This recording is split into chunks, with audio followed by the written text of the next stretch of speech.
Welcome to Talking Masters Footy with Sue and Flea. Two women talking all things AFL Masters. The stories, the people, and the love of footy that doesn't stop after the age of 35. Round 4 is done, and there is plenty happening across the competition. And today we are focusing on something really important. That's right, Indigenous round. Yay! Time to recognise and celebrate Aboriginal and Torres Strait Islander people. And their incredible contribution to football and community. We'll also wrap up round 4, which includes celebrating some milestone moments. And talk about the upcoming Intra League game. I believe that's a first It is for our indeed. leagues. Yep. Interesting, which is curious. It's sort of kind of a no-win situation, so I thought they would have had one before, but goodo. So then we are then looking ahead to round 5. So let's talk Masters footy. All right, so first up, we acknowledge the traditional owners of the land on which we record today, the Wurundjeri people of the Kulin Nation, and pay our respects to elders past and present. We recognise their ongoing connection to land, community and culture, and acknowledge the important role Aboriginal and Torres Strait Islander people have played and continue to play in football and in our communities. Yeah. I love that Vic Metro AFL Masters League has embraced the Sir Doug Nicholls AFL rounds, mostly because it is about connection and respect. And clubs have really embraced the round. The jumpers, the stories and the acknowledgement. Yeah, indeed they did. In fact, at Auden Oval in Wyndham, they had a smoking ceremony and a welcome to country with Uncle Rupee, a Bunwurrung and Wurundjeri traditional owner.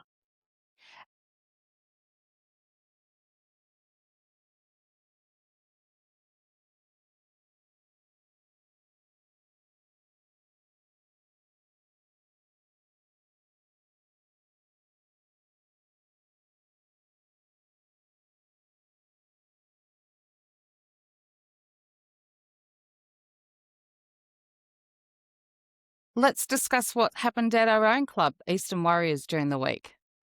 Yeah, which was a big night for us for the unveiling of our beautiful Indigenous jumper.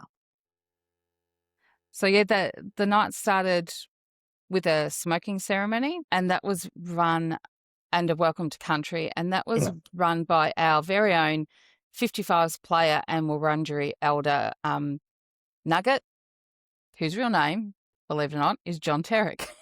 I always forget what people's names are. Yeah. So he, along with one of our own Indigenous players, Magoo, whose actual name, I believe, is Chris Riley. Correct. Yay, got it right. So Magoo respectfully stood to one side while Nugget told us his story. Yeah, because Magoo's actually from WA. Yes. So whereas Nugget, his mob come from where we live and play. Yeah. Nuggets, I've never seen a smoking ceremony, like being there in front of one. But quite fascinating. And then, once he'd told us his story, we all got invited to take part in the smoking part of the ceremony by absorbing the eucalyptus, and, also including the bottom of our shoes, which I hadn't seen done before. Yeah, get rid of the bad spirits. Yeah. So we're not bringing them onto their land. Yeah. And I was just going to say, and in fact, bending over the smoking pot and sort of scooping up the eucalyptus smoke was, I just thought, it's going to be smoke and you will go away coughing. But it was actually, once it got into your nose, it does what eucalyptus does. It was actually quite clearing. Yep. And cleansing, I guess that's the whole... Cleansing. That's the word. Yeah. The whole I thought it was interesting listening to Nugget's story about how he grew up, because he'd be sort of around our age, in his 60s. Yeah. And just explaining, how he grew up in poverty. Yes. And he played footy because the boys were good at footy, because Magoo also said when he was telling us his story, that footy was the only thing they had to do. They didn't have the toys, and there was none of the electronic stuff that there's out No. today. So the boys and girls grew up playing footy and honing their skills without the equipment that we're all used to today. Yeah. And I do believe Nugget was part of the stolen generation. Yeah, he did comment on that as well. Yeah. Yeah. And then returned home a little bit later. Yeah. But, they played footy in bare feet as well, mostly. Yeah. And, he talked about, during his playing career, getting called all sorts of names on and off the field, and not just by spectators, by his own team as well, and the opposition. And I thought it was really poignant that when Magoo asked him to come and play with Warriors, he had to ask, is it a safe club to come and play at? Okay. Yeah, which who has to think of that, But luckily we are a safe club, so we'll include anybody. Yeah. So, it's great to have those two guys at our club, and explain to us what playing football at a welcoming club means to them. Yeah. Yeah. Oh, look, Nugget's story was really well received and absorbed by everybody. I don't think, you unless you get, at training, you kind of arrive, have a bit of a chat, do your training, and go. You don't necessarily get a chance to listen to people's stories. So there were a couple of interesting things I learned. One was Nugget's story, and then the other was by Blake, who provided us with some native food.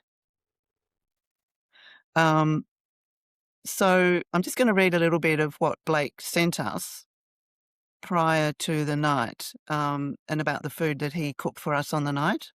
Yep. So from Blake, most of you won't know this, but I'm a social enterprise manager at Mullumalum Aboriginal Gathering Place in Croydon. So basically he is the head chef and events organiser and manager of the catering business. They use native foods in all their cooking. So for our Indigenous jumper presentation night, Blake cooked up for us some kangaroo backstrap and emu fan fillet. They were sort of bite-sized pieces, and were passed around, I suppose, a bit of an appetizer, pre-pizza. But and they were delicious. Did you? Oh, absolutely. I had never had emu or kangaroo before. I'd always shied away from it. Yeah. And the general consensus from everybody was it was delicious. It was, absolutely. Like, he cooked it on the grill, that not anything different to actually cooking a piece of steak, but they were, seasoned beautifully. And, I mean, I've eaten kangaroo tail before, and probably kangaroo fillet, but yes, I'd never eaten, emu, what did he call it? Emu fan fillet. Not sure what what part of the emu that is, but, Don't know. it was very nice. I certainly didn't hesitate in tasting it. Absolutely. Then we went into like the presentation-y part of the evening, and we had a Q&A with Harrison Pepper, who's the academy manager at Hawthorn Football Club, and that Q&A was led by the Hawks CEO, Ash Klein. Yeah, so interestingly, he introduced Harrison as someone who's a bit shy. But then Harrison was given the microphone and Harrison wasn't shy, told a great story. Absolutely. He actually played with Hawthorn during the COVID years. So he was a player for about Yes. 3 years with them. And now he's working with Indigenous kids sort of around the state Yes. and interstate as well, Yeah. getting them So, into footy. yeah, I do believe he kind of, you know, for whatever reason, whether it was injury or whatever, dropped out of football for a little bit, and then came back in. I think was approached by Hawthorn to come back in as a talented player, but his pathway at Hawthorn has led him to being, as I say, the academy manager. Yeah. And I thought it was interesting that he tried to underplay the fact that he'd only played AFL for 3 years. Yeah. But Ash was asked how many of us had played AFL football. Yeah. And he's done a fair bit better than any of the rest of the club. Yeah. No, it was the interview was fantastic. I loved it. Absolutely. And they presented us with one of the Hawthorn Indigenous jumpers as well. Yeah. Which we saw them running around in on the weekend. First thing I noticed. Yep. So then we went to the unveiling of the jumper, which was designed by Vicky Thomas. Yeah. So that was a project of our ex-president, Mark Barber. He, I believe, was given a contact for Vicky, and that was probably at least a year ago. So that this has been in the works for quite a while. So between them, he asked Vicky to provide a design for us, and that was the result. Yep. So when you look at the design, and we'll put some pictures in somewhere, Yeah. and a bit of vision of what we did as well. But looking at the jumper, the front of it, she wanted to depict the warrior because that's our name. So thus and therefore, there's a shield on the front, and 2 spears, and kangaroo tracks along the bottom. We're out hunting the kangaroo. And within the shield design, there's 5 circles representing the clans of the Kulin Nation. Yeah. Perfect. So we all got effectively, well, the women's team got T-shirts, I guess you could call them, playing tops rather than your traditional Guernsey. Which was great because I actually got to wear mine on Sunday, even working in the canteen, because I didn't get to Indigenous round. So few people commented on it. It was lovely. Yeah, they looked fantastic. They did. And we mustn't forget that we got sponsorship by Bendigo Bank, We did. Dingley Village, to help produce the new Indigenous jumpers and T-shirts. So they've been presented with a framed jumper, which they will hang in their bank, I suppose you would call it, in their offices, yeah. Hang it in their offices at the Bendigo Bank at Dingley Village. Yep. So if you're out at Dingley Village, Bendigo Bank, have a look around and see if you can see the black and yellow jumper anywhere. Yeah. Then we went on to presentations of the jumpers, and Magoo is our over 55s coach, and he had a talk to us too about his upbringing. He came from WA, and just his upbringing as a Indigenous kid and playing footy. And playing at sort of various clubs, and what sort of makes him feel comfortable, which is just welcoming and being treated just as part of the team. So yeah, and it's clear that he and Nugget have a pretty good connection as brothers, I suppose. Pretty clear. Absolutely. So as I said, we'll put in some vision of the night. And yeah, anything else to say about it, Flea? No, I don't think so, Sue. It was just really well done. I think we had over 70 people there, and we're a smallish club, so it was a really good turnout, and I think everybody loved it.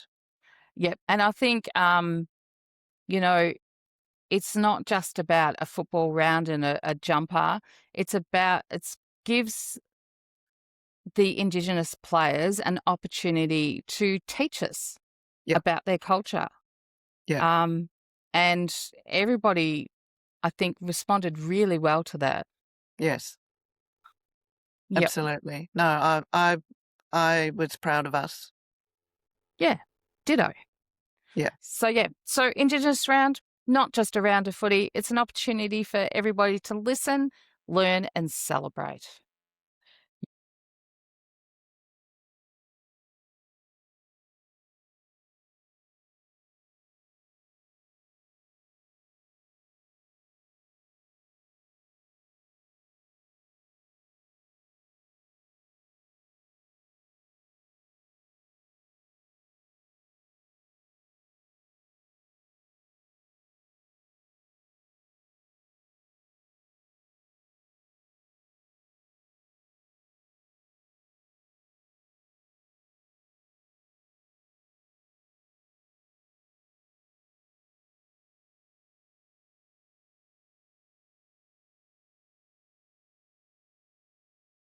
Let's go around the grounds for round 4.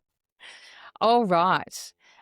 So we had 2 hosts this round, Wyndham at Auden Oval and Peninsula Raiders at Alexander Park in Mornington.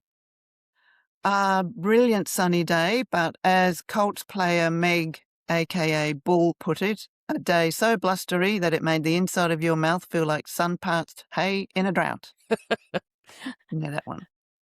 I've never heard that before, but it's No. pretty descriptive. It's that, or Dead Dingo's Donger or something. Isn't that another one?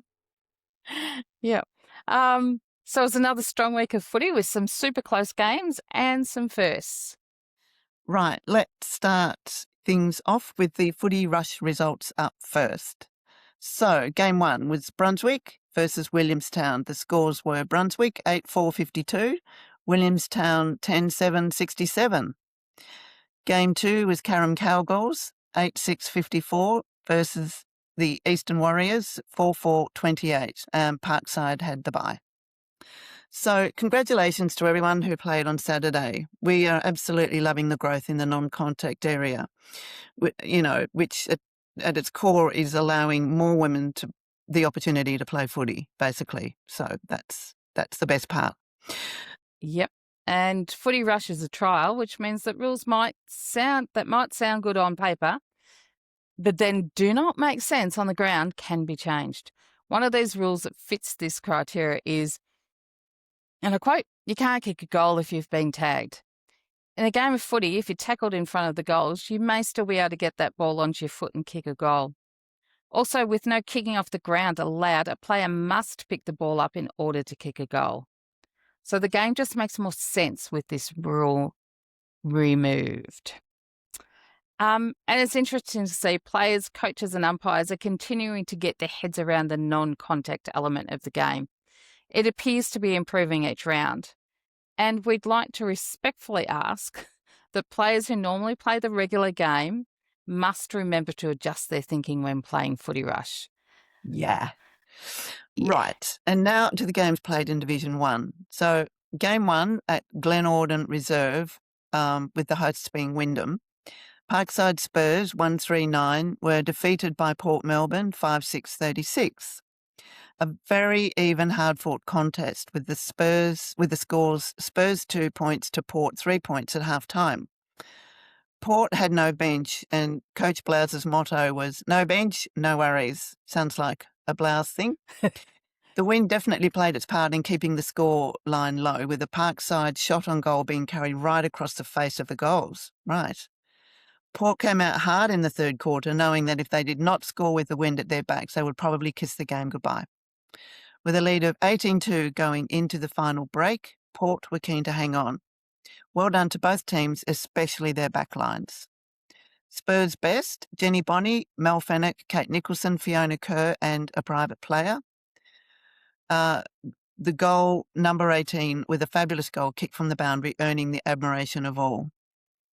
Port goals, Lisa Walsh, Megan Bryden and Joanne Clappers all with 1 and Natalie Parks with 2. On to game 2, played at Alexandra Park in Mornington, where we saw Williamstown 8-8, defeat Box Hill North 1-3-9. Williamstown goals were Tracy Hopkins 2, Tracy Splatt an impressive 4, and Fiona Pazza and Rebecca Davis with 1 each. Box Hill North goal went to Erin Murphy. So it was a strong display by Williamstown, but to their absolute credit, Box Hill North never gave up and continued to fight hard the whole game. The wind had an influence at Mornington as well, but it was kind of going straight down the ground and would not appear to affect the game quite to the extent that it did at Wyndham. But there was definitely a scoring end.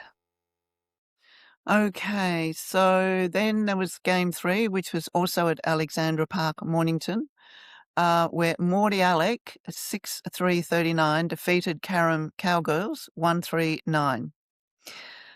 Maudie Alec came out hard in the first quarter, catching out the Cowgirls and leading at quarter time 3-2-20 to 1 point. Carrum fought back, limiting Maudie's ability to hit the scoreboard and adding to their score with a goal. The final quarter saw no score to either team, indicating great work by the defence of both teams. Maudie Alec's goals, Jill Chalmers, Amy Newman, Lisa Marie Williams and Jodie Dixon all with 1 goal and Trudy Miller with 2. Carrum's best, Cara Baker, Lara Simpkin, Natalie Belcher, Julia Carfuso. And the goal was to Danielle Lovett. And so to the Division 2 games. Game 1 at Glen Auden Reserve in Wyndham was the Sunbury Lions, 14-14, 98, defeated Darebin Falcons, 3 goals straight, 18. A massive first win to the Sunbury Lions. We've been watching their improvement over the first 3 rounds, and round 4 has seen that all come together with a strong performance against the underpersoned Darebin Falcons. With only 14 players and no bench, Darebin had a red-hot crack and their defence end fought hard. Sunbury best, Pauline Hutchins, Lisa Borg, Lisa Vandenherk, Jessica Rodino and Helen Hutchins. Goals, we had 1 each to Pauline Hutchins, Maria Camilleri, Kelly Karuna, Danielle Harding and Lisa Kirby. Nicole Brown kicked 2, and a big day out for Lisa Borg with 7 goals. Wow. 7 goals is impressive. Yeah. Darebin best, Anna McWilliams, Fiona Munn, and good old private player. And goals, 1 each to Anna McWilliams, Alana Quigley, and private player. Not sure if it's the same private player or a different private player. We'll never know, will we? No, we won't. That's fine. So game 2 at Alexandra Park, Mornington, Peninsula 2-12 were defeated by Brunswick 7-11-53. So the takeout from this game was well done to Peninsula for being the first team this season to break through Mudlark's strong defence and get on the scoreboard. Brunswick wore black armbands in honour of Freya Tobin, who was known and loved by many of the Mudlark players and who sadly passed away. A little quote from the Muddies. Freya loved this great game and we played today to honour her memory while supporting our teammates and friends who are grieving her loss. Very nice. Peninsula's best, Emma Ince, Briley Snell, Jade Summers, Beth Storr and Amanda Davidson. Goals were to Amanda Davidson. We don't have Brunswick's stats because they haven't actually put them on Play HQ at this point. So yeah, use your imagination. Few people kick goals. Yeah. And so to the final game of the round, played at Glen Auden Reserve. Wyndham, the host of the day, 3 goals straight, 18 points. Drew with Northside, 2 goals 6, 18. Right. What a way to finish Indigenous round. Northside must be kicking themselves, pun intended, with 5 more scoring shots. I'm sure that hectic wind had a lot to do with it. As always with these close-fought games, the defence on both teams played an important role repelling forward entries. Wyndham best, Melanie McKenna, Natasha Hare, Ruth Walker, Bianca Hendricks and Alicia Goods. Goals to Linda Moran, Tara Crisp and Ruth Walker. And Northside best, Amanda Brown, Julie Shire, Jacintha Tass, Linda Pawley. And goals, 1 each to Sheena D'Souza and Rosie Busuttil. Now, for one of the highlights of the week, our milestone moments. And out at Mornington, I spoke to Stacey and Anne, both from Box Hill Nth. Okay, so I would like to welcome Stacey and to the podcast today. So these girls have both played milestone games today. So Stacey, 100 game and Anne, 50 games. Fantastic. So Stacey, sorry, I'm so bad with names. That's okay. 100 games, Yes. Fantastic. So you've obviously played some seniors footy in there as Yes, well. Yes. Fab. And so how long have you been played footy for? Since 2018. And when did you join the Masters? Probably 4 years ago when it first started. Yeah. Okay, cool. And Anne, I joined Masters 4 years ago. 4 years ago. And have you played seniors as well? No seniors. So straight Masters. Straight Masters. Love it when we hit our 50 milestones. There's a lot of people hitting 50 who started with Masters, so it's great to see. Today, didn't come away with the win, but how do you feel you personally played? I think we gave it everything we had. Yeah. We both play in the back line. I think that's the hardest place to play. Yeah. So Absolutely. So why should people come and play Masters footy, do you think? I find it fun. and friendships. Yeah. Yeah. Fun friendships. Yeah, as an adult, it can, Yeah. Bit. Yeah. yeah, as an adult, it can be hard to make new friends. Yes. Yes. Yep. So I think that's one of the highlights of playing Masters is the friendships you make. Yeah. Yeah. And you've come across, you were at Willie, but you moved To Box Hill this year. to Box Hill because you moved house. So yeah, Right absolutely. place, And how have you found the transition to a different club? Oh, really good. The girls at Box Hill are amazing. Yep. Okay, great. Anything else you'd like to add today? Yeah. Get out there and give it a go. Everyone's welcome. Anyone Yeah. over 35. Absolutely. And clubs are always recruiting. So, all right. Thanks, girls. Thank you. How awesome is it that women who have only played Masters footy are hitting the 50-game milestones? Most of these women would never have played footy if it wasn't for Masters. So, yeah, that is very awesome. It is indeed. And so now to a new initiative that we hinted at earlier by the Vic Metro League, which is the Intra League match taking place on Sunday, the 12th of July. Here we will see the Northwest take on the Southeast in a men's and a women's game. Sue, do we know where that's being played? Yeah, actually, I looked it up. They've announced it. It's at Toorak Park. Okay. Which is in Toorak, I'm guessing. I reckon it might be.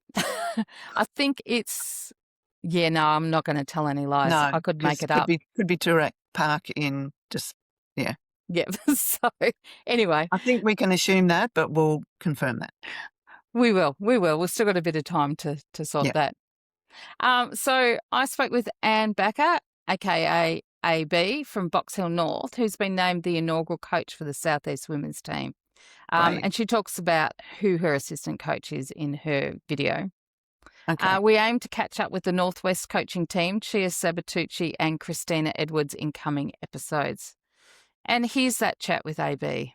All right, so today we've got AB. AB. Yeah. And AB plays with Box Hill North.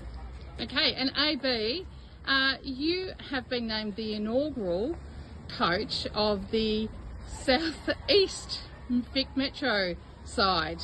I have, yes. Excited? Yeah, nervous, excited. It's a wonderful opportunity for the inaugural cup. So I'm actually looking forward to getting out there, and there's 5 sides that are in the Southeast team. So once we get into training, I'm sure the nerves will die down a little bit, but really looking forward to the opportunity. So there's 5 sides in the Southeast area, and your assistant coach is... Blouse. So I think she's played a few games. I think 1 or 2, not quite sure. But no, Blouse, it's great to have her, and I'm hoping to learn a lot from her. So at the age of 59, my football years are probably coming to an end of playing, and I'm really keen in getting into the coaching side. So having Blouse there as an assistant coach will be a great opportunity. Yeah, looking forward to working with her. Absolutely.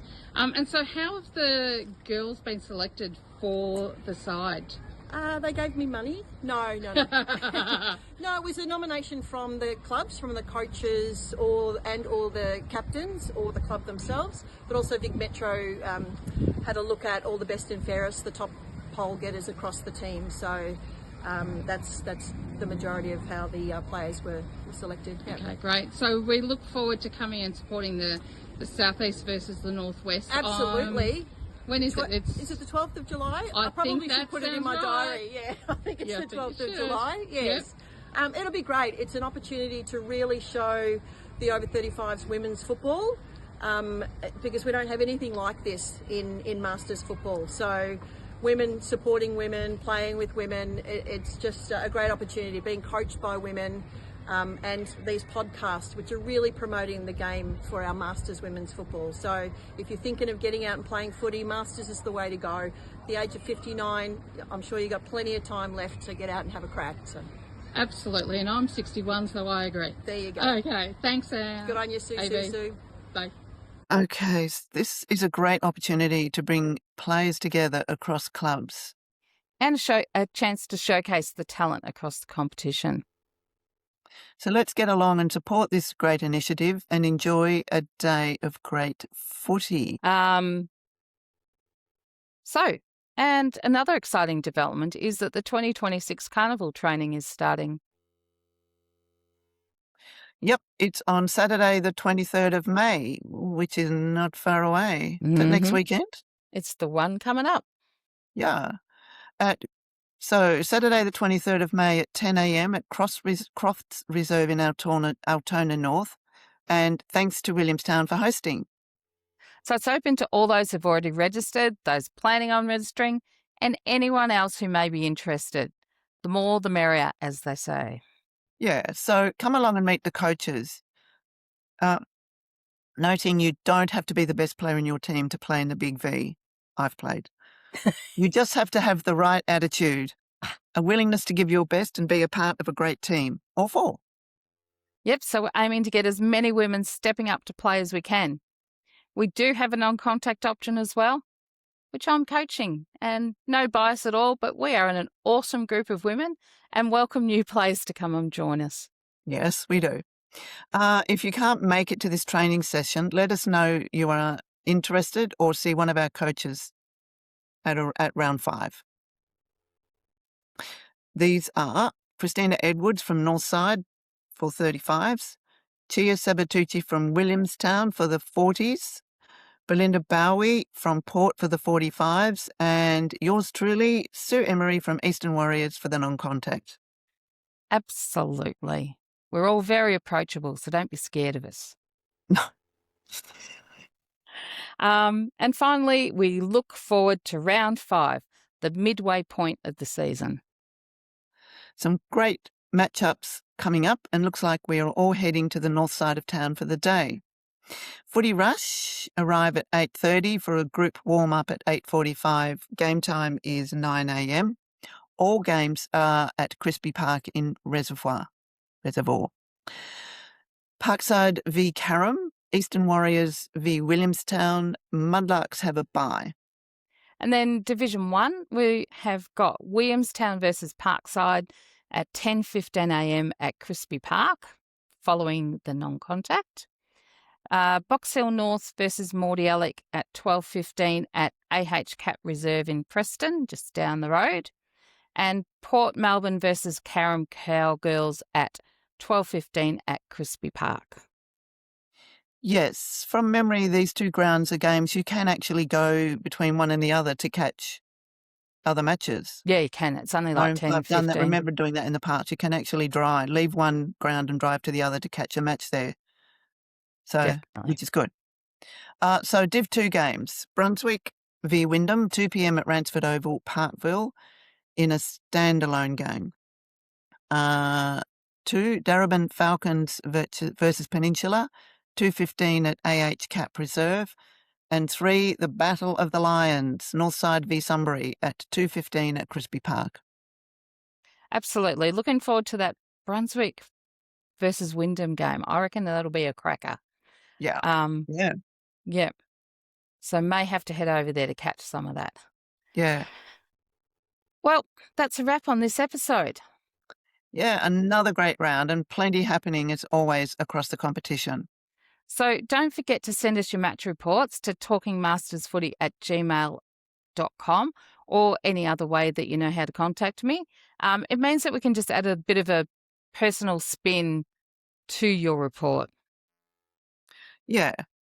And let us know about any milestones coming up, please. We love speaking to those players, and often, if we know, sort of just even the day before, the night before, please contact us on one of our socials, even, WhatsApp, or get your club representative to put something on our WhatsApp chat, because then either Sue or I can, or both of us can go and find different players, whoever's milestone it is, and actually do a quick sort of one-on-one phone interview, which we can then add into the podcast.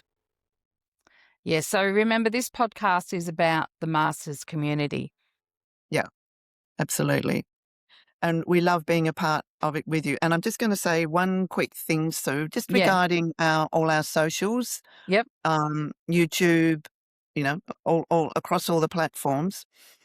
Can we ask that if you haven't already done so and you're on one of them having a listen or a look, can you remember to do one thing for us? Well, 3 things for us. Subscribe, like, and share. That way it gets around to everybody. It then starts to create algorithms. So if people are searching on some of these platforms, we will pop up. So 3 things: subscribe, like, and share. Fabulous. And if you just look Talking Masters Footy, you'll find us on those platforms. Yeah. So until next, is that all, Flea? Yes, sir. So until next time, look after your body. Enjoy the footy. And footy for fun. For fun. And we're just getting started.